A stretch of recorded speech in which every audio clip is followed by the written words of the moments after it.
Good evening, everyone. Thanks for joining us on Fox 23 News. I'm Nicole Menner. We begin tonight with news that came in earlier today. The NCAA has lifted recruiting restrictions for Ole Miss, while the bowl ban for 2018 remains intact.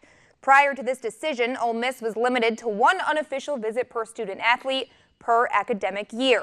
The NCAA D1 Infractions Appeals Committee found that the Committee on Infractions had, quote, abused its discretion.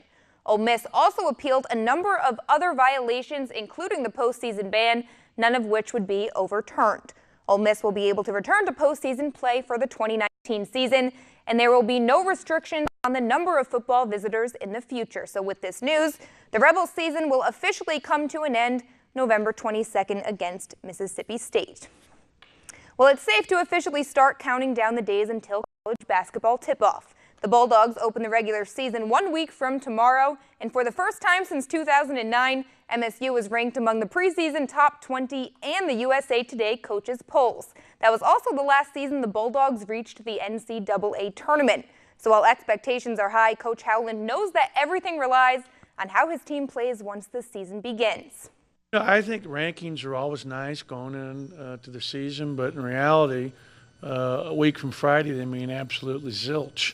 I think it's good notoriety for the program, and I think it's nice that people have high expectations for this team and this group, but you still have to go out and prove it, and you got to prove it every day in practice. You got to prove it through your preparation and through your work, and as long as we understand that, then I think we're provided we can stay healthy, in store for a fun season. The WNBA Players Association has informed the league that it will opt out of its current collective bargaining agreement. The CBA was signed in March 2014 and ran through the 2021 season. This will not affect the 2019 season, but prior to the following year, the union and league will need to negotiate a new CBA. Many of the players are currently with their overseas teams and cast their ballots via an online voting process. The players involved in the decision took part in conference calls and in-person meetings to come to the best conclusion for the league.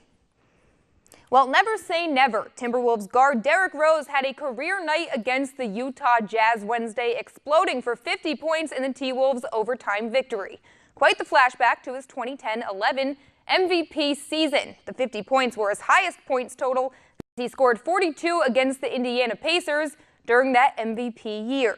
Rose shot 19 of 31 from the field, 4 of 7 from beyond the arc, and that was in 41 minutes of play, his most in nearly 2 years. Rose, of course, getting so much praise from other athletes across the NBA. They were all over Twitter last night, praise from his teammates, and overall just a very emotional moment for the 30-year-old. Well, once again, Simone Biles proving that she is indeed the best gymnast in the world. Today, she won her record 4th all-around title at the World Gymnastics Championships. The 4-time Olympic gold medalist got off to a rough start before nailing her floor exercise. Biles easily finished in first place with a record margin of victory over Mai Murakami of Japan in second and teammate Morgan Hurd in third. She's the first female gymnast to win 4 world all-around gold medals. Well, rookie Marcus Davenport had just started to break through as one of the Saints' defensive bright spots when he injured his big toe during a sack on Kirk Cousins on Sunday. Reports originally said he's expected to miss about 1 month, but Davenport holding out hope that he can play this weekend. In the meantime, the Rook filled us in on just how important it is to have a healthy big toe as a defensive end. Really important, without it's kind of hard to push off. Hey, I need to push off, especially to win. I did bike earlier, and it's not even really about testing limitations yet. It's more just, rest and recovery.